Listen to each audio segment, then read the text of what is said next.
हो।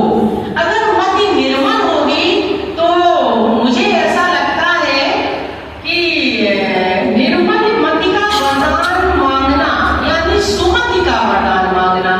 और जहाँ सुमति होती है तो कहते हैं जहाँ सुमति तब संपत्ति नाना, जहाँ विपत्ति जहाँ कुमति तब विपत्ति मिलाना। तो मैडम का ये पहले ही पंक्तियों में निर्मल मति का मांगना, ये भी उनके अंतःकरण की पवित्रता को दर्शाता है, उनके स्वभाव को बताता है, उनकी सोच को बताता है। एक बात मुझे अच्छी लगी, हम सब महिलाएं हैं और गृहस्थ जीवन में हैं, और गृहस्थ जीवन हमारा खूबसूरत कैसे होता है। आज सबसे बड़ी बात संकट जो है परिवारों में पारिवारिक विघटन का है, और पारिवारिक विघटन में नहीं, दाम्पत्य जीवन में सामंजस्य बहुत मुश्किल से बैठ पाता है। मैडम ने ये बहुत व्यक्तिगत जीवन से संबंधित उनकी कविता है, परंतु उन्होंने लिखी है और यहाँ भाई साहब बैठे हैं और उन्हीं को केंद्रित करके ही उन्होंने लिखी है। तो जीवन एक यात्रा है और उस यात्रा में सहयात्री हम सफर अगर समझदार हो तो यात्रा बड़ी खूबसूरत हो जाती है, बहुत सुंदर हो जाती है। जीवन संघर्ष है, इसमें कोई दुराई नहीं। जीवन में बहुत अप एंड डाउन्स आते हैं, बहुत सारी समस्याएं आती हैं, लेकिन अगर पति पत्नी में सामंजस्य है और समझदारी है तो पहाड़ जैसी मुसीबतें भी कंकड़ के समान हमें प्रतीत होती हैं और हम निपट जाते हैं। बड़ी सुंदर सी पंक्तियां उन्होंने लिखी है, कार्य सेवा के हो या हो परिवार के, है वो भी निभाए बहुत प्यार से, सबके समान हित ही उठी एक नजर, हम चले हैं सदा साथ। बहुत सुंदर।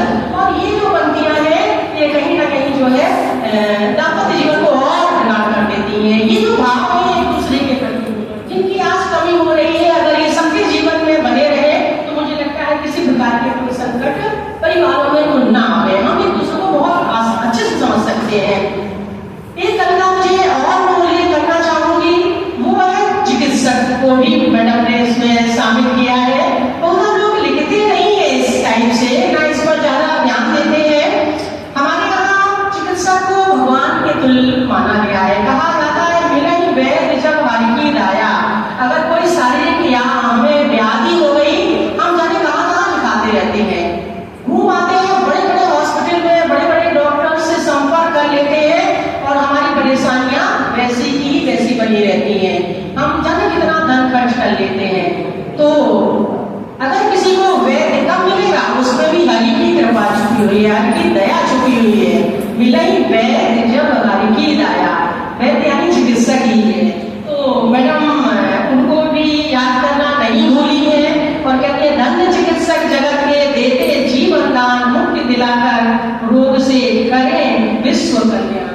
और इसके साथ साथ एक कविता उन्होंने जो ये आज की बहुत बड़ी समस्या है वो है बालिकाएं और कन्याएं, जिनका कन्या भ्रूणहत्या हम आने नहीं देते संसार में। कितना कुत्सित हमारी विचारधाराएं है, कितना हमारा हृदय संकुचित हो गया है, हम कितने असंवेदनशील हो गए हैं कि जो सृष्टि की रचयिता है, सृजन जिसके द्वारा होता है, उसको हम संसार में आने नहीं दे रहे हैं। शायद ही कोई ऐसा होगा जो उसके प्रति संवेदनाएं न रखता हो। इस उस पर भी मैडम ने बहुत सुंदर पंक्तियां लिखी हैं, मत काटो कोमल पंखों को मेरी भी इच्छाएं हैं, उड़ने दो मुक्त गगन में मेरी कुछ आशाएं हैं।